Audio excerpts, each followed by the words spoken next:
چل پڑے ہیں بارگاہ رسالت مآب صلی اللہ علیہ وسلم کی جانب، بس نظریں کہیں اور دل کہیں اور، چلتے چلتے راستے میں پتھر آیا، ٹھوکر لگی، وہ عاشق رسول گر پڑا اور ہاتھ میں یا پیر میں فریکچر آ گیا۔ بیوی نے فوراً اٹھایا اور جو ہاتھ کو زخم لگا تھا اپنے دوپٹے سے وہ زخم کو پوچھا اور اپنے ہاتھ سے اس کا مرہم لگایا، اور اس کے بعد کہنے لگی میرے سرتاج بات سمجھ میں آ گئی، اب مجھے طلاق نہیں چاہیے، زندگی کی آخری سانس تک آپ کے ساتھ زندگی گزارنا اپنی خوش نصیبی محسوس کرتی ہوں۔ صحابی رسول حیران ہیں، تھوڑی سی جان میں جان آ گئی۔ چلے فیصلہ تو محبوب مصطفیٰ کے پاس بعد میں ہوگا، تھوڑی سی ہمت آ گئی، تھوڑی سی طاقت آ گئی۔ ابھی تو حال بڑا برا تھا، لیکن جیسی ہی بیگم نے کہا بات سمجھ میں آ گئی، اب مجھے طلاق نہیں چاہیے، زندگی کی آخری سانسیں اس شوہر کے ساتھ زندگی گزارنا چاہتی ہوں، تو آپ اٹھ کھڑے ہوئے اور کہنے لگے کہ آپ مجھے بتاؤ کہ طلاق کیوں مانگ رہی تھی؟ تو بیوی کہنے لگی میرے سرتاج 15 سال ہوئی آپ سے شادی ہو کر، لیکن ان 15 سال کے عرصے میں آج تک میں نے آپ کو کوئی دکھ اور بیماری، مصیبت، غم، کوئی تکلیف میں نہیں دیکھا۔ 15 سال کے عرصے میں نے آج تک تم پر نہ کسی مصیبت کو دیکھا، نہ کبھی آپ پر کسی قسم کی کوئی پریشانی لاحق ہوئی، نہ کوئی بیماری آئی، نہ کبھی آپ کو کوئی درد ہوا، تو میں سمجھنے لگی کہ خدا آپ سے ناراض ہے۔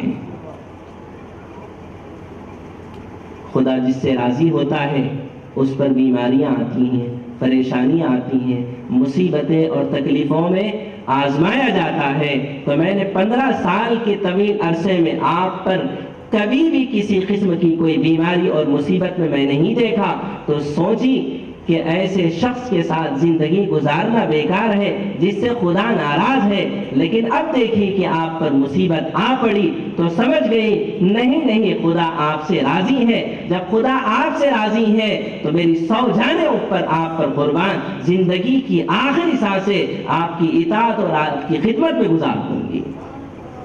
تو بات سمجھ میں آ گئی کہ مصیبتیں کس پر آتی ہیں۔ آج ہمارا حال تو یہ ہے، جب بھی ہم نے کسی کو مصیبت، تکلیف، پریشانی اور مسائل میں گرفتار دیکھا، فوراً کہہ گئے میاں لگتا ہے تم نے کسی کو دھوکہ دیا، لگتا ہے تم نے کوئی زندگی میں کوئی گناہ کیا، آئیے جرموں اور گناہوں کی سزائیں ہیں۔ نہیں، کسی پریشان حال آدمی کی مصیبتوں کو دیکھ کر مسکرانا مناسب نہیں ہے۔ پتہ نہیں وہ مصیبت کل تمہارے اوپر، وہ مصیبت جو جس پر آئی وہ اللہ کی طرف سے آزمائش بن کر آئی، اور وہی مصیبت کل تیرے اوپر عذاب بن کر آئے گی۔ کیوں کہ کسی مصیبت زدہ، کسی پریشان حال آدمی کو حقارت سے دیکھنا یہ خدا کو ناراض کر دیتا ہے، کیونکہ میرا رب کہتا ہے مصیبتوں میں، پریشانیوں میں گرفتار کرنا یہ میری محبت کی علامت ہے۔ تو بے شمار صبح سے شام تک اس خادم کے پاس مرد اور خواتین رجوع ہوتی ہیں، مختلف امراض لے کے۔ جب یہ ابھی مفتی صاحب نے بتایا کہ 14 سال کے عرصے میں غریب سے رجوع ہونے والوں کی تعداد قریب 14-15 لاکھ سے زائد ہے۔ الحمدللہ صبح سے شام تک ہر ہفتہ اتوار قریب 800-900 آدمی، کبھی 1000 کے قریب بھی پہنچ جاتے ہیں۔ غریب جب صبح 5:30 بجے بیٹھتا ہے تو کبھی شام 5:30 ہوتے ہیں، کبھی مغرب کے قریب بھی وقت ہو جاتا ہے۔ ابھی حال ہی میں نے قریب 12 گھنٹے خدمت خلق میں مصروف ہوا۔ جب واپس اپنے گھر کی طرف لوٹنے لگا، اچانک ایک صاحب کار میں تشریف لائے اور میرے قریب کار کو روکا اور کہنے لگے حافظ عبد المقتدر صاحب کہاں رہتے ہیں؟ تو اب میں نے ان کو غلط جواب دینا مناسب نہیں سمجھا۔ میں نے کہا یہ سامنے جو بلڈنگ ہے بس یہاں پر رہتے ہیں۔ تو وہ کہنے لگے آپ ان کو جانتے ہیں؟ میں نے کہا ہاں جانتا ہوں۔ تو بولے آپ کون ہیں؟ میں نے کہا میں جس سے بچنا چاہ رہا تھا اب وہی اب میری خیریت نہیں، تو تھوڑا سا بازو ہٹا. میں نے کہا ابھی یہاں پر موجود تھے. تو بولے پھر کہاں ہیں؟ لگتا ہے آپ ہی دکھ رہے ہیں. بولے حافظ صاحب بچی بڑی بیمار ہے، بڑی پریشان ہے، سکندرآباد بوئن پلی سے چلے آیا ہوں، پتہ تلاش کرنے میں بڑی دیر ہو گئی، پلیز تھوڑا سا اس بچی کی تحقیق اور تشخیص کر کے چلے جانا. میں نے کہا میرے بھائی 12 گھنٹے سے غریب خدمت خلق میں مصروف تھا، تھک گیا ہے، کل صبح چلے آنا. تو اپنے جیب میں سے میرا وزٹنگ کارڈ نکالے اور کہنے لگے حافظ صاحب یہ کارڈ آپ کا ہے؟ میں نے کہا ہاں میرا ہے. بولے اس پر آپ نے شعر لکھا ہے میری زندگی کا مقصد کہ سبھی کو فیض پہنچے، میری زندگی کا مقصد کہ سبھی کو فیض پہنچے، میں چراغ رہ گزر ہوں مجھے شوق سے جلاؤ.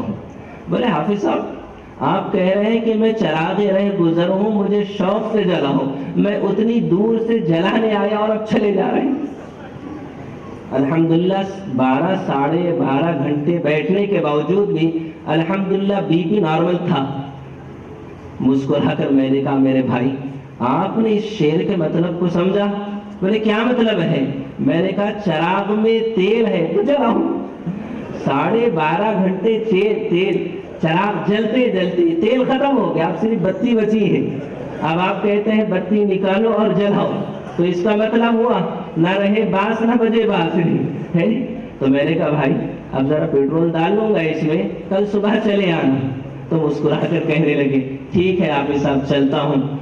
تو میں نے پھر ان کو آواز دیا، میں نے کہا 1 منٹ چلے آؤ. شاعر تو نہیں ہوں لیکن فوراً میرے دماغ میں اور ایک شعر آیا. میں نے کہا ذرا اور ایک شعر سن کر جاؤ. تو وہ کار سے نیچے اترے، کہنے لگا کیا ہے؟ میں نے کہا اب جس کے جی میں آئے وہیں پائے روشنی، اب جس کے جی میں آئے وہیں پائے روشنی، میں نے تو دل جلا کے سرے راہ رکھ دیا. میں نے کہا بھائی ایک ٹائم ٹیبل ہے، ایک وقت مقررہ ہے، آپ جب بھی چلے آئے اور کہے کہ میں چراغ جلانے آیا ہوں تو اس کا کیا حال ہوگا؟ وقت سے پہلے اگر بجھ جائے تو پھر کیا ہوگا؟ الحمدللہ یہ خدمت خلق کی برکتیں ہیں، اللہ تعالیٰ کا بے انتہا فضل و کرم ہے، محبوب مصطفیٰ کا صدقہ ہے، بزرگان دین کا واسطہ اور وسیلہ ہے کہ عبد المقتدر ایک 13-14 سال کا یہ جسمانی امراض کا علاج کرتے ہوئے ایک طویل سفر طے کرتے ہوئے ایک منزل پر پہنچ گیا جہاں پر ایک غیب سے آواز آئی کہ عبد المقتدر اب تجھے اور ایک کام کرنا ہے. وہ کیا کام ہے؟ ابھی تک جسموں کا تو علاج کر رہا تھا، اب تیرے ذمے روحوں کے علاج کی بھی ذمہ داری ہے. قرآن کہتا ہے فیہ شفاء للناس، جسم بیمار ہے قرآن شفا. میں نے 13 سال کے عرصے میں اس آیت کا ترجمہ بس اتنا ہی کیا کہ جسم بیمار ہے قرآن شفا، کیونکہ میرا تعلق جسمانی امراض کے مریضوں سے تھا. لیکن جیسے ہی یہ روحانی امراض کے علاج کے سلسلے میں قدم رکھا تو فوراً اب اس کے بعد اور ترجمے آنے لگے. کیا ہے؟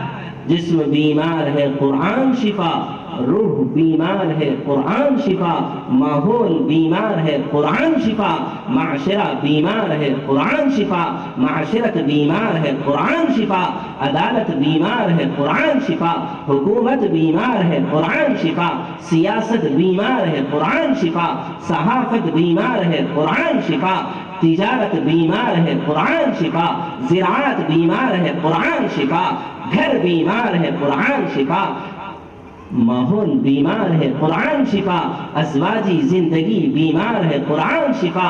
اب ہم قرآن کو جس مقصد کے تحت جب کھولتے ہیں تو قرآن آواز دیتا ہے کہ خدا مجھے تجارت سکھایا ہے، صحافت سکھایا ہے، عدالت سکھایا ہے. اگر تم عدالت کی کرسیوں پر بیٹھے ہوئے عدل کرنا چاہتے ہو، آؤ اس قرآن کے ذریعے عدل کرو، انصاف کرو. سیاست قرآن سکھاتا ہے، صحافت قرآن سکھاتا ہے، تجارت کرنا قرآن سکھاتا ہے، عدالت کی کرسیوں پر بیٹھے ہوئے عدل اور انصاف کرنا قرآن سکھاتا ہے. فیہ شفاء للناس، قرآن ہر امراض سے شفا ہے۔ تجارت اگر آپ نے قرآن کے مطابق کیا تو یاد رکھ لو سب سے پہلے تاجر جنت میں جائے گا۔ اگر تم نے عدالت کی کرسیوں پر بیٹھ کر عدل اور انصاف کیا قرآن کے مطابق، وہ عادل پہلے جنت میں جائے گا، وکیل سب سے پہلے جنت میں جائے گا، جو وکالت کرے قرآن کے سبق کے مطابق وہ سیاستداں جنت میں پہلے جائے گا، جس کی سیاست قرآن کے مطابق ہو، وہ صحافی سب سے پہلے جنت میں جائے گا، جس کی صحافت قرآن کے مطابق ہو۔ آج صحافت بیمار ہے، یہ دنیا رنج و الم کا غلط انداز کرتی ہے، یہ دنیا رنج و الم کا غلط انداز کرتی ہے، خدا ہی خوب واقف ہے کسی پہ کیا گزرتی ہے۔ ہماری ساری صحافت اور ہمارا سارا میڈیا ان پریشان حال اور مصیبت زدہ اور غم زدہ اور دکھوں کے مارے پریشان حال لوگوں کا مذاق بنا کر اخباروں میں ڈال دیا جاتا ہے۔ یہ پریشان حال کسی جادوگر کے پاس جا کر اپنے ایمان کو فروخت کرتا ہے، واقعی حقیقت ہے۔ لیکن میرے بھائی اس کے درد و غم کو بھی سمجھنے کی کوشش کرو کہ کس درد و غم نے اسے ایک جادوگر تک پہنچا دیا۔ جب آدمی پر مصیبت آتی ہے اور رنج و الم آ جاتے ہیں، غم اور مصیبت کے پہاڑ ٹوٹ جاتے ہیں، وہ ایمان صحابہ جیسا تو نہیں ہے، ہمارا یہ کمزور ایمان ہے، وہ معزز کے زمانے وہ مسلمان ہو کر ہم خار ہوئے تاریخ قرآن ہو کر، ہمارا ایمان تو صحابہ کے ایمان کا مقابلہ تو نہیں کر سکتا ہے، لیکن ہم بیمار ضرور ہیں۔ تو اگر ہماری صحافت قرآن کے مطابق ہو تو ہم نے صحافت میں اس بیمار کو پیش کیا اور اسے کہا ان جادوگروں کا رخ کرنا غلط ہے۔ اب اگر تم اس بیماری کو قرآن حدیث کی روشنی میں اگر علاج چاہتے ہیں تو اس میں بازو ایک صحیح قرآن حدیث کی روشنی میں علاج کرنے والے کا پتہ بھی بتا دو۔ حال ہی میں ایک ڈاکٹر صاحب میرے پاس پہنچے ایک بیمار کو لے کر، کہنے لگے حافظ صاحب میں ایک ڈاکٹر کی حیثیت رکھتا ہوں، میں ایک گاؤں اور دیہات میں جاب کرتا ہوں، لیکن میں نے دیکھا جیسے ہی دیہات میں پہنچا ایک برقع پوش محترمہ کو دیکھا مندر کے اطراف چکر لگا رہی ہے۔ میں نے اس حالت میں اس کے قریب پہنچا، چند اس گاؤں کے نوجوانوں کو قریب بلایا اور وہ محترمہ کے قریب پہنچا اور آواز دے کر بلایا۔ جب وہ محترمہ آئی تو میں نے اس سے پوچھا کہ اماں کیا نام ہے تیرا؟ وہ کہنے لگی میرا نام عائشہ صدیقہ ہے۔ اچھا تیرے باپ کا نام کیا ہے؟ وہ کہنے لگی میرے باپ کا نام عبد الرحمن ہے۔ بولے تیری ماں کا نام کیا ہے؟ بولے میری ماں کا نام زبیدہ ہے۔ بولے تو مسلمان ہے؟ بولے ہاں مسلمان ہوں۔ تو بولے یہ مندر کے اطراف کیوں چکر لگا رہی ہے؟ تو وہ کہنے لگی تقریباً 10 سال سے ایک ایسے درد، ایسے غم، ایسے مصیبت، ایسے دل کو دہلا دینے والے تکلیفوں میں مبتلا ہوں کہ خدا کی قسم میرے اس درد اور غم کو سارے گاؤں والوں میں اگر تقسیم کیا جائے تو میں سمجھتی ہوں کہ اس درد اور تکلیف کو سارا گاؤں بھی برداشت نہیں کر پائے گا۔ ایڑیاں کھستے ہوئے وہ جان کو اپنے مالک حقیقی کی طرف پہنچا دیں گے۔ تو بولے اچھا جب تو اتنی بیمار ہے تو پھر یہ مندر آنے پر تجھے کیا ہوتا ہے؟ تو بولے کچھ چکر مارتی ہوں، کچھ لمحے مجھے سکون مل جاتا ہے۔ تو ڈاکٹر صاحب کہنے لگے میں نے اس محترمہ سے کہا کہ میں کسی ہاسپٹل جاتی، کسی دواخانے میں جاتی، کسی طبیب کو یا کسی حکیم کو بتا لیتی۔ مجھے دیکھ کر جب سارا گاؤں اکٹھا ہوا وہ گھبرا گئی، سیدھا اپنے گھر کی طرف رخ کرنے لگی۔ اپنے قدموں کو اسپیڈ کی، اپنے گھر کی طرف چلی، سارا مجمع اس کے پیچھے چلا، چلو اس کو اس حرکت سے باز آئے۔ جب گھر پہ پہنچے، اپنے گھر گئی اور سارے ہاسپٹلوں کے اتنے سارے فائل لائی، ہمارے سامنے رکھ دی اور کہنے لگی حیدرآباد کا کوئی ہاسپٹل میں نے نہیں چھوڑا جہاں پر اپنے اس بیماری اور دکھ کا علاج کیا، لیکن ہر اسکیننگ، ایکسرا، ہر ٹیسٹ نارمل ہے، اب کیا کروں؟ کسی نے بتا دیا تو اب میں نے سوچا کہ کچھ لمحے سکون پالوں، تو اس لیے مندر کے چکریں لگاتا ہوں۔ مجھے پتا ہے کہ ایمان یہاں رخصت ہو جائے گا، تو ایمان کی سلامتی کے ساتھ کوئی راستہ تو بتاؤ جہاں پر میرا یہ درد چلے جائے۔ تو اس وقت حافظ صاحب آپ میرے ذہن میں آئے۔ ابتدا تو آپ کی اس خدمت کا انکار کرتا، کیوں کہ ہماری میڈیکل سائنس میں یہ چیز نہیں مانی جاتی۔ میں نے کہا ڈاکٹر صاحب جس چیز کا کسی کو علم نہ ہو اگر وہ اس کا انکار کر دے کیا کہیں گے؟ تو بولے حافظ صاحب آپ ہی جواب دیجیے۔ میں نے کہا ایسے شخص کو جاہل کہیں گے جس کا علم نہ ہو اور اس کا انکار کر دے۔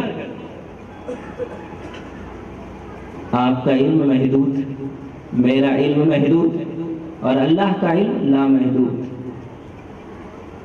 تو میں اس معاملے میں نالج نہیں ہے اور آپ اس کا انکار کرتے ہیں، یہ جہالت ہے۔ ایک عام آدمی کا جہاں علم ختم ہوتا ہے وہاں پر ایک عالم دین کا علم شروع ہوتا ہے، اور جہاں پر ایک عالم دین کا علم ختم ہوتا ہے وہاں پر ایک اللہ کے ولی کا علم شروع ہوتا ہے۔ علم ختم نہیں ہوتا۔ جہاں پر عالم دین کا علم ختم ہوا وہاں پر ایک اللہ کے ولی کا علم شروع ہوا۔ ایک اللہ کے ولی نے ایاک نعبد و ایاک نستعین کی تفسیر لکھا، 578 صفحے پہ ان کا قلم رکھا اور وہ کہنے لگے ایک لفظ بھی میں نے اپنی طرف سے نہیں لکھا۔ یہ اللہ کے ولی کا علم کہ ایاک نعبد و ایاک نستعین کی تفسیر انہوں نے 578 صفحے کیا اور قلم رکا اور کہنے لگے کہ ایک لفظ بھی میں نے اپنی طرف سے نہیں لکھا۔ اور جہاں پر ایک ولی کا علم ختم ہوا وہاں پر ایک کتب کا علم شروع ہوا۔ جہاں پر کتب کا علم ختم ہوا وہاں پر کتب الاقطاب کا علم شروع ہوا۔ جہاں پر کتب الاقطاب کا علم ختم ہوا وہاں پر ابدال کا علم شروع ہوا۔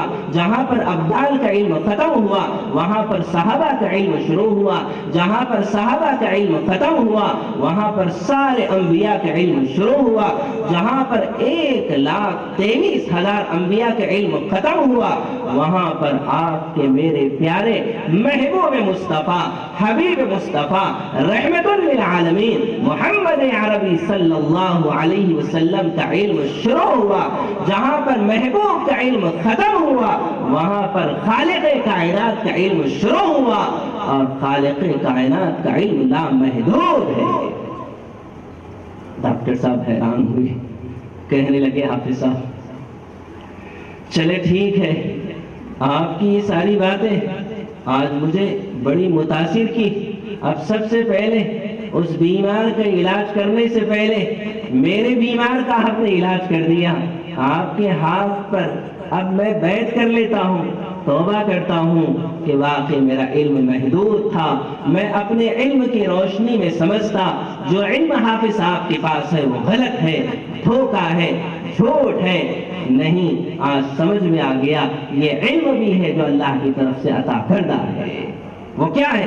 قرآن کا علم ہے۔ جب وہ بیمار محترمہ کو میرے پاس لایا گیا، الحمدللہ غریب نے اس محترمہ کا صرف 1 ہفتہ 15 دن تک قرآنی علاج کیا۔ الحمدللہ 15 دن کے علاج کے بعد وہ مکمل وہ درد اور تکلیف سے الحمدللہ صحت یاب ہو گئی۔ ڈاکٹر صاحب کہتے ہیں جب بھی گاؤں جاتا ہوں وہ محترمہ سے خیریت پوچھتا ہوں تو سب سے پہلے وہ مجھے دعا دیتی ہے